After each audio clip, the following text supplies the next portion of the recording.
নজর পাতার প্রেক্ষাপট অনুষ্ঠানে আপনাদের স্বাগতম। সাথে আছে আমি তরুণ বেগী। আপনারা জানেন এই অনুষ্ঠানে আমরা মূলত প্রতিদিন আলোচিত এবং গুরুত্বপূর্ণ বিষয়গুলো নিয়ে আলোচনা করি এবং আমাদের সাথে অতিথি যুক্ত থাকেন। আজকে আমাদের সাথে আলোচনার জন্য যুক্ত আছেন গণমুক্তি জোটের chairman sir doctor Shahriar Iftekhar Fuad ও সাংবাদিক নুরুল ইসলাম খান। স্বাগত আমাদের অনুষ্ঠানে। শাহরিয়ার ভাই, মূলত আমরা যে দেখছি আসলে বর্তমান যে শেখ হাসিনা সরকার পতনের পর আসলে দেশের প্রেক্ষাপটটা অনেকটাই বদলে গিয়েছে। এই বদলে যাওয়ার প্রেক্ষাপটে আপনাদের রাজনৈতিক দৃষ্টিভঙ্গি থেকে আসলে আপনারা কিভাবে দেখছেন দেশটার কোন দিকে যাচ্ছে? আপনি যেটা বলেছেন যে বাংলাদেশের যে প্রেক্ষাপট চেঞ্জ হয়েছে, যে শেখ হাসিনার যে 16 বছরের যে একটা শাসনকাল, তার প্রথম 5 বছর বাদ দিলে যে পরবর্তী যে আরো 10-11 বছর, সেটা অগণতান্ত্রিক ভাবে তিনি যে এখানে ছিলেন, ক্ষমতায় ছিলেন, তার সেই ক্ষমতায় থাকার পরে বাংলাদেশের প্রত্যেকটা মানুষের মনের মধ্যে একটা ক্ষোভ তৈরি হয়েছিল। সেটা পুঞ্জীভূত ক্ষোভ। সেই ক্ষোভ তৈরি হতে হতে হতে এক পর্যায়ে সেটা বৈষম্য বিরোধী ছাত্র সমাজ, যে আমাদের ছোট ভাই বোনেরা এবং আমাদের দেশের জনগণ একত্রিত হয়ে যে বিপ্লবের মাধ্যমে, যে গণ অভ্যুত্থানের মাধ্যমে সরকার পতন ঘটিয়েছে, শেখ হাসিনা সরকার পতন ঘটিয়েছে। আজকে আমরা একটা কি বলবো, স্বৈরাচার মুক্ত দেশ পেয়েছি। আমার মনে হয় সেই ক্ষেত্রে মানে প্রেক্ষাপট অনেকটা চেঞ্জ হয়ে গেছে। যে একদিকে যে একদলীয় যে শাসন ব্যবস্থা কায়েম হয়ে গিয়েছিল, সেখান থেকে আমরা অনেকটা বের হয়ে আসতে পেরেছি। এবং এখন এই মুহূর্তে আমি যেটা বলতে চাচ্ছি, যে এখন আমাদের কিন্তু আমাদের দেশে নোবেল লরিয়েট প্রফেসর ইউনূস সাহেব আমাদের প্রধান উপদেষ্টা হিসেবে দায়িত্ব পালন করছেন।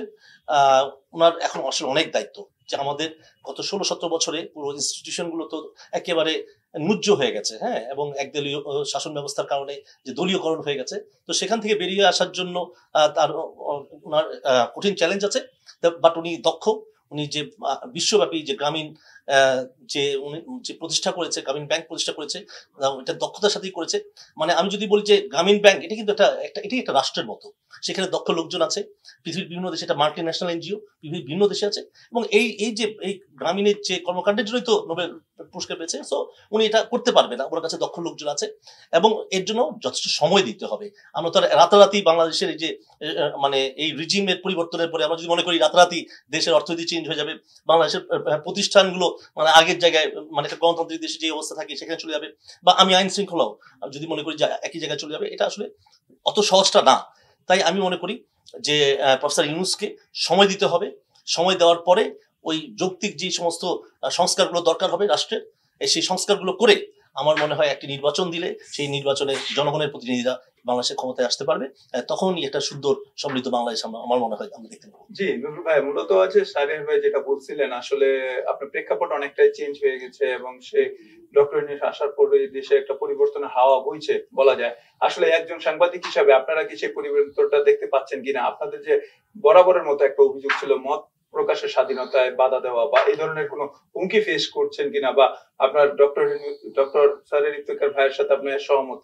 নিঃসন্দেহে একটা পরিবর্তন তো এসছে, কিন্তু সেই পরিবর্তনটা ধারাবাহিকতা রাখাটা আমার কাছে মনে হয় যে একটা চ্যালেঞ্জের ব্যাপার। তবে সময় দিতে হবে যে বিষয়টা বলতেছে, তো আমার কাছে মনে হয় যে আসলে সময়টা কতদিন স্পেসিফিক করলে আমার কাছে মনে হয় যে ব্যাপারটা আরো স্বচ্ছ হয়। কারণ এই অন্তর্বর্তীকালীন যে সরকার, এই সরকারের কাজ হচ্ছে একটি নির্বাচন দেওয়া, নিরপেক্ষ নির্বাচন দেওয়া, যেটার জন্য বিগত 16 বছর কিন্তু অভিযোগ করছেন রাজনৈতিক দলগুলো যে 16 বছর কিন্তু তারা নিরপেক্ষ নির্বাচন দেখতে পাচ্ছে না, গণতন্ত্র নেই, এরকম একটা অভিযোগ কিন্তু তারা করছেন। তো এমন অবস্থায় আমার মনে হয় যে রোড ম্যাপ বা সময়টা যদি উল্লেখ করা হয়, তাতে আমার মনে হয় যে কিছুটা স্বস্তি বইবে। এই সরকারের তো মাত্র 20 দিন বা 22 দিন হলো।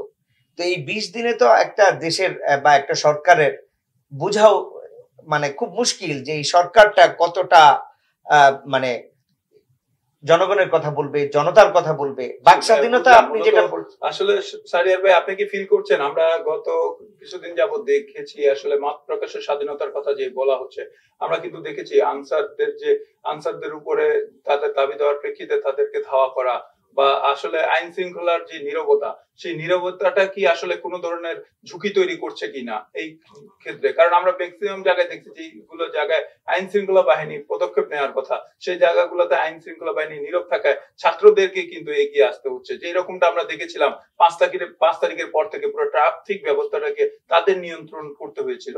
এই বিষয়গুলো আসলে আইন শৃঙ্খলা বাহিনীর পক্ষ থেকে কি ধরনের ভূমিকা হওয়া উচিত, বা আসলে তাদের কোনো ঘাটতি দেখছেন কিনা?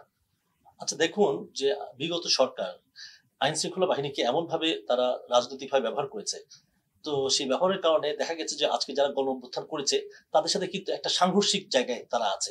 থাকার কারণে কি হয়েছে যে 5 তারিখে কিন্তু দেখা গেল যে এই গণ অভ্যুত্থানের পরে অনেক জায়গাতে কিন্তু মানে পুলিশ বাহিনীর বিরুদ্ধে আমাদের ছাত্র জনতারা গিয়েছে। পরবর্তীতে দেখা গেল তারা ভয়ও পেয়েছে, এখন যারা পুলিশে চাকরি করে, তো তারা স্বভাবতই তারা ভয় পেয়ে হয়তো অনেক জায়গাতে যেতে পারছে না, সাহস করছে না। তো সেই ক্ষেত্রে আমি বলবো, সেই ক্ষেত্রে যে ইন্টিরিয়াম পিরিয়ডটা ছিল, যখন সেইভাবে ট্রাফিক ছিল না, পুলিশ ছিল না, থানাগুলো খালি ছিল, হ্যাঁ, এখন মোটামুটি কিন্তু আবার রেস্টোর হয়ে গেছে। এখন আর আমার মনে হয় না যে এই সমস্যাটা বেশি থাকবে। এই আনসারের সাথে যেটা হচ্ছে, আনসারের ওখানে আমরা দেখতে পেয়েছি আনসারে কিন্তু সব দাবি মেনে নিয়েছিল এবং কথা বলারও জায়গা ছিল। আমার মনে হয় আনসারদের মধ্যে একটা ভুল বুঝাবুঝি একটা জায়গা তৈরি হয়ে গেছিল।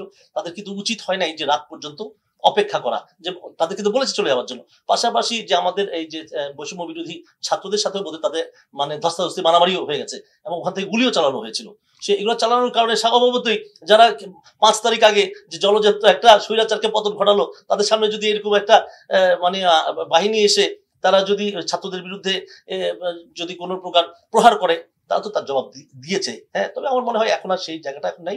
সবাই বুঝতে পেরেছে যে বাংলাদেশ একটা অন্য একটা ভাবধারাতে বাংলাদেশ গেছে। সেখানে স্বাভাবিকভাবে যে আপনি তো 15 বছরে তো ওই স্বৈরাচারীদের লোকজনই কিছু ছিল ভেতরে, হ্যাঁ, এখন আস্তে আস্তে তারা বের হয়ে আসছে আমার মনে হয়, এবং মানুষও বুঝতে পেরেছে। যদি এর মধ্যেও এখনো যদি ভেতরে থেকে থাকে, তারাও বুঝতে পেরেছে যে এখন আর এটা চলবে না। এখন তো আমি যদি একটু বলি যে ইফতেখার ভাই যেটা বললেন যে পুলিশ কিন্তু এখনো স্বাভাবিক হচ্ছে না, কারণ পুলিশ 16 বছরে যেই অন্যায় অবিচার করেছে, তার কারণে এই ফর্মটা স্বাভাবিক হতে কিন্তু সময় লাগবে। যদিও ইফতেখার ভাই বলেছেন যে পুলিশ স্বাভাবিক হচ্ছে, কিন্তু না, আমার কাছে মনে হয় না। কারণ পুলিশ স্বাভাবিক হতে আরো সময় লাগবে, যদি না মানে পুরো কাঠামোকে চেঞ্জ করা যায়। আর পুরো কাঠামো তো আপনি 10 দিনে চেঞ্জ করতে পারবেন, সময় তো লাগবে, 1 মাসে চেঞ্জ করতে পারবেন, সময় তো লাগবে। মানে হচ্ছে, বাকি আছে। যদি এখানে যেই পুলিশ সদস্যরা রয়েছেন তাদেরকে যদি নতুন ভাবে মানে এখানে ইনক্লুড করা যায় বা নতুন রিক্রুট করা যায়, তাহলে হয়তো পরিবর্তন হবে বা পুলিশ স্বেচ্ছায় যে সেবাটা দিবে। এখন কিন্তু স্বেচ্ছায় সেবা দিচ্ছে না, তাদের মধ্যে কিন্তু একটা ভয় কাজ করছে।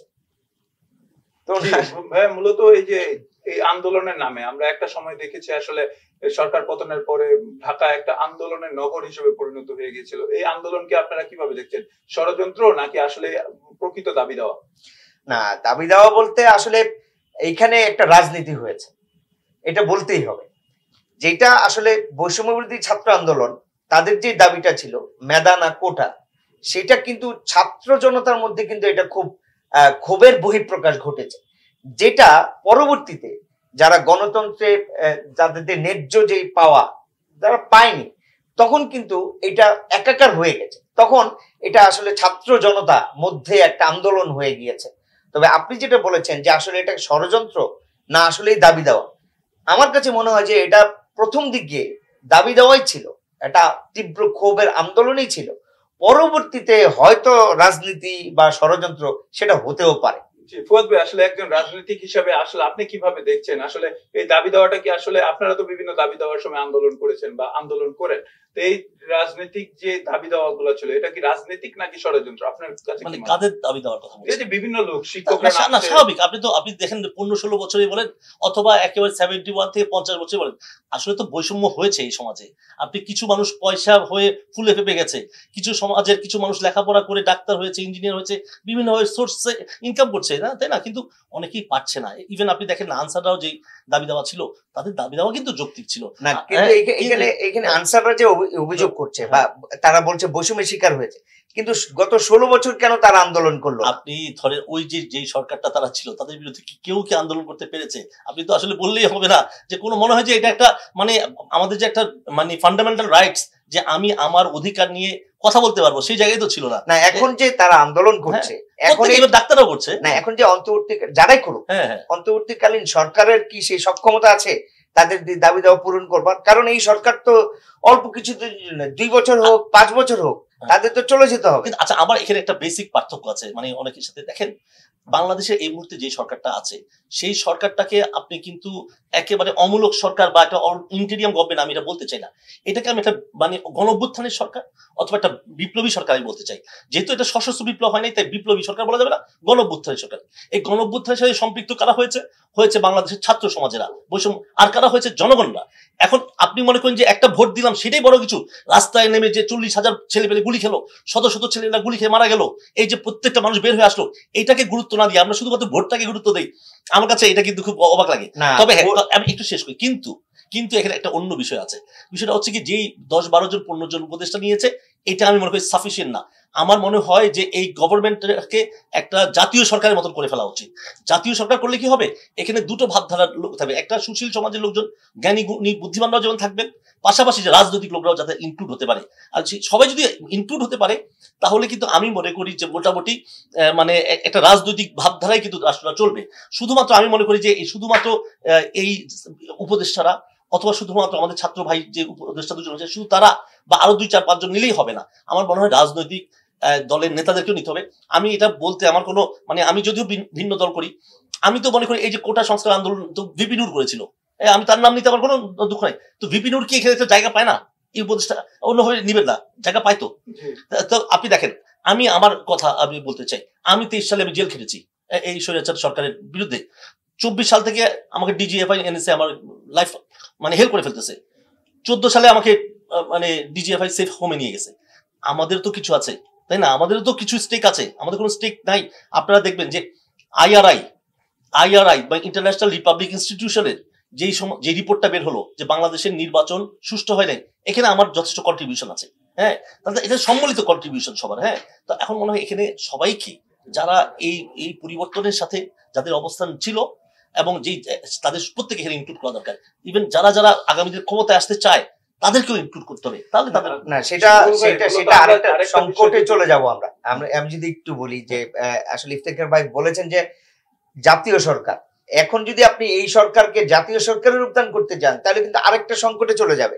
কারণ একটা নির্বাচন ছাড়া জাতীয় সরকার কিন্তু প্ল্যাটফর্ম করাটাও আমার কাছে মনে হয় ঝুঁকিপূর্ণ। কারণ এখানে আপনি কিসের ভিত্তিতে করবেন?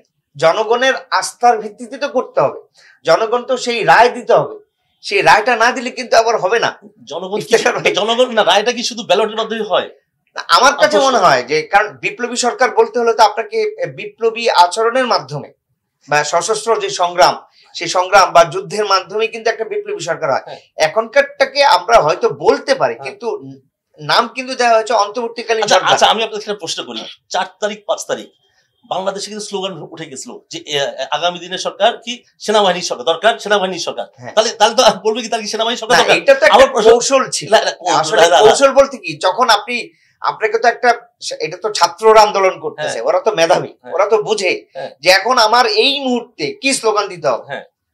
এই মুহূর্তে আবার কিন্তু তারা এই স্লোগানও দিয়েছে, যখনই 5 তারিখের পরে তারা কিন্তু এই স্লোগানও দিয়েছে, আমরা কিন্তু সেনাবাহিনীকে মেনে নিব না। সেনাবাহিনীর সরকার বা সেনাবাহিনীর যদি নিয়ে নেয় ক্ষমতা, সেটা কিন্তু আমরা মেনে নিব না।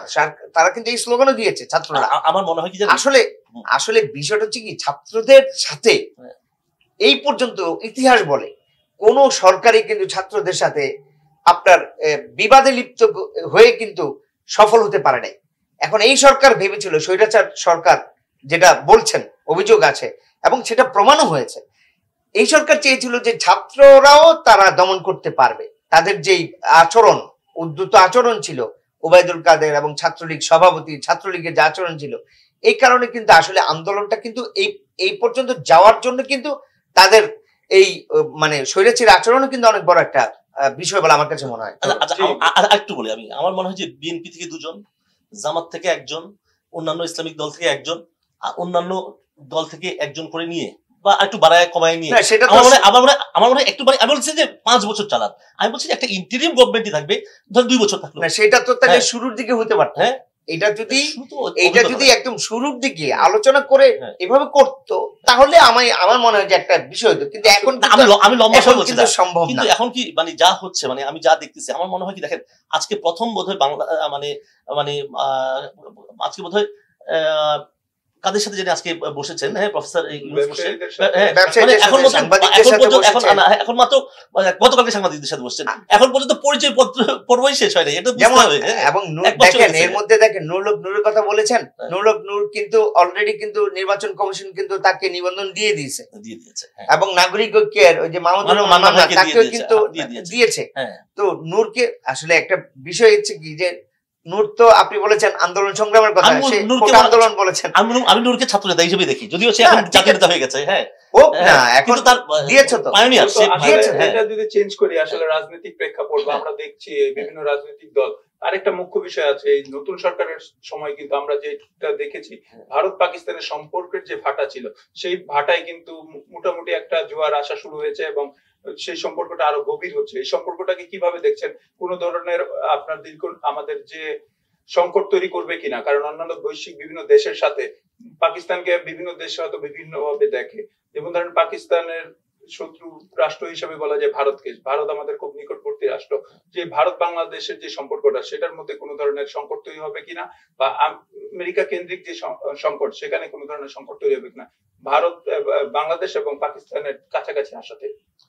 না, দেখুন আমি একটা কথা বলতে চাই কি, যে বিগত যে সরকারটা ছিল তারা খুব অতিমাত্রায় পাকিস্তান বিদ্বেষী ছিল, হ্যাঁ, অতিমাত্রায়, হ্যাঁ, অতটা না হলেও চলতো, যদিও আমরা পাকিস্তান থেকে আমাদের স্বাধীনতা এসেছি, কিন্তু এটা তো সত্য স্বাধীনতার আগে আমরা পাকিস্তানই ছিলাম, এটা তো সত্য, হ্যাঁ। তাহলে আমাদের স্বাধীনতা আমাদের প্রাইডের জায়গা, ঠিক আছে, কিন্তু অতটা মানে একেবারে তাদের সাথে সম্পর্কই থাকবে না ওমন অবস্থাটা ঠিক ছিল না। এখন পাশাপাশি আজকে আমাদের দেশে যে ভারতের সাথে যে আমাদের সম্পর্কের যদি টানাপোড়েন হয়, আমি বলবো না আছে, যেহেতু আমাদের দেশের, কারণ আমরা সাধারণ মানুষ অনেকে অনেক মতের লোকই আছে এখানে, এক একজন এক এক কথা বলছে, কিন্তু সরকার কিন্তু চায় মানে একসাথে আমাদের প্রতিবেশীর সাথে, শুধু ভারত বলবো, প্রতিবেশীর সাথে সুন্দরভাবে একটা সম্পর্ক রেখেই কিন্তু দেশটা চালাতে চায়। এবং আমি বরং বলবো যে দেখেন পাকিস্তান গত পরশুদিন না কালকে যেন তারা ওই যে ভিসা মুক্ত করে দিয়েছে, যে বাংলাদেশে চাইলে যেতে পারবে। আমি তো মনে করি সেম স্টেপ ভারতের নেওয়া উচিত, সেটা না নিয়ে বরং ভিসাটা বন্ধ করে দিল। কেন বন্ধ করে দিল? আমি শুনেছি আমি শুনেছি যে বলছে যে বাঙালিরা নাকি ভারতকে পছন্দ করছে না, এই জন্য। আমরা তো অফিসিয়ালি ভারতকে বলি নাই যে আমরা এরকম কিছু চাই। আমার মনে হয় পাকিস্তান খুলে দিয়েছে, পাকিস্তানের শুভবুদ্ধি হয়েছে, আপনাকে ভারতেরও উচিত যে এই ভিসাটা এই ব্যবস্থাটাই থাকা দরকার নেই। বাংলাদেশিরা অন অ্যারাইভাল যাবে, ভারতে যাবে, পাকিস্তানে যাবে, নেপালে যাবে, মানে আমাদের অন্ততপক্ষে আমাদের পার্শ্ববর্তী দেশগুলোতে আমরা যাতে আপনিও কি একই মনে করেন? তাহলে না, সুসম্পর্ক আসলে হবে। আসলে বিষয়টা হচ্ছে যে এখন হয়তো অনেকে এটাকে একটু পাকিস্তান সাথে একটু ট্যাগ দিতে চায়, এটা একটা রাজনৈতিক সংলাপ আমার কাছে মনে হয়। কিন্তু আমার মনে হয় যে ভারতের ইয়াটাও খুলে দিবে, কিন্তু এই মুহূর্তের যে প্রেক্ষাপটটা ছিল আপনি যেটা বললেন যে ভারতের সাথে বাংলাদেশের যে একটা সম্পর্ক যারা তৈরি করেছে তাদের ক্ষমতাকে টিকিয়ে রাখার জন্য, সেইটাকে বাংলাদেশের জনগণ একটু অন্যভাবে দেখেছে, যেটাকে এখন এই জন্য ইন্ডিয়া বয়কট স্লোগান উঠেছে। সেই জায়গা থেকে পাকিস্তান কিন্তু তাদের ভিসা বন্ধ ছিল না, এখন হয়তো এই সরকার আসাতে সেইটা একটু আলোচনা আসছে, তাদের ভিসা কিন্তু বন্ধ না, ছিল বন্ধ না। কথা বলছি না, ওপেন করে দিয়েছে সবার কিন্তু জন্য, এখন মানে সবার জন্য honorable, ছিল, কিন্তু এর honorable, আগেও ছিল। honorable ছিল না, হ্যাঁ, honorable ছিল। কিন্তু এখন ভারত যেটা করেছে সেটা হচ্ছে সাময়িক। আমার কাছে মনে হয় যে কিছুদিনের মধ্যেই কিন্তু আমার মনে হয় যে তারা খুলে দিবে, কারণ বাংলাদেশের অনেক মানুষ কিন্তু চিকিৎসা সেবা নেওয়ার জন্য ভারতে যায়, এবং মার্কেট করবা, আপনি কি বলবো, এটা মার্কেট করবার জন্য কিন্তু আসলে ভারতে এবং কলকাতা যায়, ব্যবসা বাণিজ্য আছে, ব্যবসা আমাদের বাণিজ্য আছে। ভারতের তো সাথে। সেই জায়গা থেকে ভারত আসলে এটা সাময়িক একটা বিরতি নিয়েছে, কিন্তু আমার মনে হয় এটা দীর্ঘ হবে। না, এটাই আমি এটাই কামনা করি যে ভারত এই কাজ করবে না। আসলে যে চ্যালেঞ্জ গুলো এই নতুন সরকারের যদি শেষ করার আগে আসলে চ্যালেঞ্জ গুলো জানতে চাই, একজন রাজনীতিক হিসাবে নতুন সরকারের চ্যালেঞ্জ গুলা কি কি দেখছেন? আমি যদি বলি, এক নম্বর চ্যালেঞ্জ আমি মনে করি হচ্ছে অ্যাডমিনিস্ট্রেশন, ল এনফোর্সমেন্ট এজেন্সিগুলোকে রেস্টোর করা, এটা সবচেয়ে বড় চ্যালেঞ্জ। কারণ হচ্ছে যেহেতু তারা বিভিন্নভাবে মানে ভীত সন্ত্রস্ত হয়ে গেছে, তাদেরও কিছু তো দোষ ছিল, কিন্তু পুরো ইনস্টিটিউশনকে তো আমরা হিসেবে দোষারোপ করতে পারি না। আর সত্যি বলতে কি জানেন, এই যে ছোটখাটো অফিসার, ইভেন আপনি আর একটু বড় অফিসার বলি, তারা তো আসলে অনেকটা হুকুমের গোলাম। এর বাইরে কিন্তু তারা আমরা রাজনীতিবিদরা যদি তাদের উপর ওই পলিটিসাইজ না করি, তারা কিন্তু তাদের কোনো কিছু করার ক্ষমতা, তাদের কি করার ক্ষমতা আছে? তারা পরীক্ষা, পাবলিক সার্ভিস পরীক্ষা, কমিশনের পরীক্ষা দিয়ে আসে, মানে পাবলিকের সার্ভেন্ট হয়ে আসে। এই সার্ভেন্টই পরে প্রশাসক হয়। মানে আমার কাছে অবাক লাগে, সার্ভেন্ট কিভাবে প্রশাসক হয়? তাহলে আমরা যদি রাজনীতিবিদরা তাদের উপর যদি ওই প্রেশার না দেই, তাহলে আমি মনে করি যে ইনস্টিটিউশন গুলো প্রপারলি কাজ করতে পারে। এটা এক নম্বর চ্যালেঞ্জ। 2 নম্বর আমি মনে করি অর্থনীতি কিন্তু বড় চ্যালেঞ্জের দিকে বাংলাদেশ আছে। কারণ হচ্ছে দেখেন, প্রথম কথা হচ্ছে এই 16 বছরে বাংলাদেশের প্রচুর টাকা পাচার হয়ে গেছে, এটা 1 নম্বর ব্যাপার। 2 নম্বর হচ্ছে আপনি দেখেন যে দেশের গত 1-1.5 মাস 2 মাস ধরে তো ট্রেড নষ্ট হয়ে গেছে, আন্দোলন সংগ্রাম, গণঅভ্যুত্থান, এটা একটা বিষয় আছে। পাশাপাশি যে যারা ব্যবসায়ীরা আছে তারাও তো বিভিন্ন ভাবে তারা আগামী দিনে কিভাবে তারা ব্যবসা করতে পারে, তারাও কি আশ্বস্ত কিনা এই দেশের সাথে, এটাও আমাদের একটা চিন্তার বিষয়। অর্থনীতি একটা বড় চ্যালেঞ্জ। থার্ড হচ্ছে আমাদের কিন্তু কিস্তি দিতে হয়, যে আমরা যে উন্নয়নের নামে যে সমস্ত টাকা পাচার হয়েছে, উন্নয়ন হয়েছে, টাকা পাচার হয়েছে, সেই কিস্তিগুলো তো জানতে হচ্ছে, সেই টাকাগুলো তো আমাদের দিতে হবে, টাকা আমাদের লাগবে। সেই অর্থনীতিটা আমাদের একটা বড় ইম্পর্টেন্ট ইস্যু। আমার তার চেয়ে বড় একটা আমার চ্যালেঞ্জ মনে হয় যে এই সরকারকে রাজনৈতিক দলগুলো কত সময় আসলে উইলিংলি দেবে। এটা কিন্তু বড় সংকট। মনে হয় যে কালকেই নির্বাচন দিয়ে দিলে, কালকেই ক্ষমতায় চলে গেলে, আমরা ভাই একটা কথা বলতে চাই যে দেখেন, একটা স্বৈরাচার কিন্তু চলে গেছে, দুর্নীতিবাদ চলে গেছে, বা আমি গণতন্ত্র হরণকারী চলে গেছে। তাই বলি কিন্তু আমরা একই রকম আরেকটা স্বৈরাচার, আরেকটা দুর্নীতি পরায়ণ কোন সরকারকে আমরা এখানে দেখতে চাই না। এটা কিন্তু স্পষ্ট কথা। এটা হয়তো আমি এবং যারা এটা ক্ষমতায় নিয়ে আসবেও, ধরে নিলাম যে একটা সরকার ক্ষমতায় আসলো জনগণের ভোটে, এবং ভোটে আসার পরে সে তার চিরচারিত তার যে রূপ, যে দুর্নীতি, তার অপশক্তি বা তার ক্ষমতা অপব্যবহার দেখাই দিল। আপনার কিন্তু তাদেরও কিন্তু বুঝতে হবে যে যারা গণ অভ্যুত্থান করেছে তারা কিন্তু বাচ্চা ছেলেমেয়েরা, স্কুলের ছেলেমেয়েরা, কলেজের ছেলেমেয়েরা, ইউনিভার্সিটির ছেলেমেয়েরা, ওরা কিন্তু 1 বছর পর আরেকটা গণ অভ্যুত্থান ঘটাই দিবে। তখন আপনার অবস্থা যদি একই অবস্থা হয়, মানে শেখ হাসিনার মতো যদি যে ক্ষমতা আসবে তারও যদি একই অবস্থা হয়, তাহলে বাংলাদেশ কিন্তু রাজনীতি শূন্য হয়ে যাবে। তাহলে তাদেরও কিন্তু ক্ষমতাটা নেওয়ার আগে নিজেদেরকে পরিশুদ্ধ করে কিন্তু ক্ষমতাটা নিতে হবে, আর না হয় এই ক্ষমতা তাদের জন্য খুব বেশি দিন টিকবে না। আসলে আপনার কাছ থেকে যদি চ্যালেঞ্জ গুলা দেখি, আপনি একজন সংবাদ কর্মী হিসাবে আপনি যে চ্যালেঞ্জ গুলা, যে বাক স্বাধীনতা রক্ষা করা, সাংবাদিককে আসলে মুক্তভাবে কথা বলতে দেওয়া, আমি ওই জায়গাটাতে আসছিলাম, তো সেই সংবাদ প্রকাশে যাতে বাধা হয়ে না দাঁড়ায়, সেই বিষয়গুলোর জন্য আসলে সরকার কি পদক্ষেপ নিতে পারে, বা সেই পদক্ষেপ নেওয়ার ক্ষেত্রে কি চ্যালেঞ্জ আছে? আসলে আমি একটু ওনার সাথে একটু যুক্ত করি, যে উনি বলছিলেন যে বাক স্বাধীনতার কথা, যে আসলে এখন কিন্তু কথা বলা যাচ্ছে এখনকার সময়টাতে। হয়তো অন্তর্বর্তীকালীন সরকার যতদিন থাকবে ততদিন হয়তো বাক স্বাধীনতা সবার জন্য থাকবে, আমি আমার আরেকজনের বিপক্ষে বলতে পারবো, এখন সেই সময়টা আছে। কিন্তু একটা সময় যদি ভাইকেই বলি, ভাইয়ের যে গণমুক্তি জোট ছিল, ভাই কিন্তু আপনিও কিন্তু শেষ মুহূর্তে কিন্তু রাজনীতিতে ভোটে এসেছিলেন। আমি ভোটে এসেছিলাম, শেষ যে ইলেকশনটা হয়েছে এসেছি, কিন্তু আমি 8 তারিখে আমি আপনাদের একটা টিভি চ্যানেলে আমি এই ভোটের রেজাল্টটাকে আমি প্রত্যাখ্যান করেছি, এবং ভোটটা হয় নাই আমি সেটা বলেছি। না, আপনি হয়তো এটা একটা কৌশল ছিল, এটা কৌশল ছিল, কিন্তু আপনার কিন্তু বাক স্বাধীনতা ছিল না, যেটা এখন আপনি বলছেন। এখন এই যে স্বৈরাচার সরকার শেখ হাসিনাকে এবং তার দোসরদেরকে কিন্তু আপনি এখন বুক ফুলিয়ে বলতে পারছেন, সেটা কিন্তু তখনকার সময় কিন্তু আপনি বলতে পারেননি। এখন এই সময়টা কতকাল হতে পারে, সেটা একটা বড় চ্যালেঞ্জ এবং বড় প্রশ্নের জায়গা দাঁড় করায়। এবং সরকারের যে চ্যালেঞ্জ গুলো রয়েছে, কারণ আমাদের দেশ তো যেই যায় লঙ্কায় সেই হয় রাবণ, একটা কথা রয়েছে। এখন এই অন্তর্বর্তীকালীন সরকারকে নিয়েও আমার মনে হয় যে একটা মানে ধোঁয়াশা রয়েছে। ধোঁয়াশাটা কি? এই সরকারকে রোডম্যাপ প্রকাশ করতে হবে, যে আপনি রোডম্যাপ দেন, কতদিন থাকতে চান সেটা বলুন, কতদিন সংস্কার করতে আপনার লাগতে পারে সেটা পরিষ্কার করুন। না হলে, কারণ আপনি এখানে আপনার অন্য কোনো ষড়যন্ত্র হয় কিনা সেটাও কিন্তু গন্ধ মিলে যাবে। যেমন আপনি বলেছেন 1 বছরের মধ্যে যদি আবার পুনরায় গণ অভ্যুত্থান হয়, তো এর জন্য সরকারকে কিন্তু প্রকাশ বা এটাকে পরিষ্কার করতে হবে। পরিষ্কার না করলে এই সরকারের জন্য বড় চ্যালেঞ্জ। কারণ আপনি কিন্তু রাজনৈতিক দল না, আপনি কিন্তু সুশীল, আপনি কিন্তু উপদেষ্টা। আপনাকে যেটা করতে হবে, উপদেষ্টাদের কাজ হচ্ছে দেশ চালাবে রাজনীতিবিদরা, দেশ কিন্তু উপদেষ্টারা চালাবে না। এখন উপদেষ্টারা যদি রাজনীতিবিদ হতে চান, তাহলে কিন্তু আরেকটা সংকট তৈরি হবে, মানে চ্যালেঞ্জের পর চ্যালেঞ্জ রয়েছে কিন্তু তরুণ। তাহলে আমাদেরকে কিন্তু এই জায়গাটা পরিষ্কার করতে হবে, যেটা রাজনৈতিক দলগুলো চাচ্ছে। আমার কাছে মনে হয় যে রাজনৈতিক দলগুলো চাচ্ছে যে আপনারা রোডম্যাপ দেন, আপনারা আপনাদের কাজ কি করতে কতদিন লাগতে পারে। আমরা সেটা, তারা কিন্তু একবার বলেছিল যে দ্রুত দেন, বিএনপি কিন্তু বলেছিল, তারা কিন্তু ওই জায়গা থেকে সরে আসছে, তারা কিন্তু বলছে যে না আমরা সময় দিতে চাই। সেখান থেকে আপনি দেখেন ভাই আমি যেটা জানতে জি। চেয়েছি আসলে চ্যালেঞ্জটা যদি আপনি বলেন মত প্রকাশের স্বাধীনতার যে বিষয়গুলো অনেকগুলো আপনার না আইন সেটা রয়েছে, কিন্তু কারণ আমি এবং বুঝতে পেরেছি আপনার যে যে সেটা কিন্তু চ্যালেঞ্জের জায়গা। আমি হয়তো 6 মাস কথা বলতে পারবো, নতুন যে সরকার আসবে, ধরেন বিএনপি আসুক বা জামাত ইসলাম আসুক বা যেই আসুক, জাতীয় সরকার হোক, তারা আমাকে সেই কথা বলার স্পেসটুকু দিবে কিনা, আমি তার বিরুদ্ধে বলতে পারবো কিনা। যেমন আমেরিকাতে আমি কিন্তু ট্রাম্পের বিরুদ্ধে বা যে ক্ষমতা আছে জো বাইডেন, তার বিরুদ্ধে বলার সক্ষমতা রাখি আমেরিকাতে, কিন্তু আমার দেশে সেটা থাকবে কিনা সেটা কিন্তু বড় প্রশ্নের জায়গা। না, আমি সেটা কিন্তু বড় প্রশ্নের জায়গা আমার কাছে মনে হয় না, কারণ আমার কাছে মনে হচ্ছে এটা চ্যালেঞ্জের জায়গা। আমার যদি সেটা সেই সরকার আসে, সেই সরকার আবার বলবে যে না আমার বিরুদ্ধে বললে আমি তার ত্রুটি চেপে ধরবো, কারণ আইন তো রয়েছে, ডিজিটাল অ্যাক্ট কিন্তু বাতিল করা হয়নি। আবার তারা এসে নতুন আইন করবে কিনা সেটাও কিন্তু জানি না। তবে আমার মতে যারা সাংবাদিক সমাজ, আপনি সাংবাদিক সমাজকে বলছেন, সাংবাদিক সমাজের অনেক বড় দায়িত্ব এবং কর্তব্য, সে দলবাজি করবে না, সে চাটুকারি করবে না, তাহলে সে কিন্তু একটা তৃতীয় পক্ষ হিসেবে সমাধান করতে পারবে। সাংবাদিকের কাজই সেটা, কিন্তু সাংবাদিক কি করে? দলবাজি করে, যে ক্ষমতায় থাকে তার চাটুকারি করে। কেন করে? বাড়ি গাড়ির জন্য করে, কারণ সাংবাদিকও এখন বাড়ি গাড়ির স্বপ্ন দেখে। এইটা আমার কাছে মনে হয় না যে সাংবাদিক হিসেবে সাংবাদিক সমাজকে দায়িত্ব নিতে হবে, সে কোনো দলের হবে না, দলবাজ হবে না। Thank you.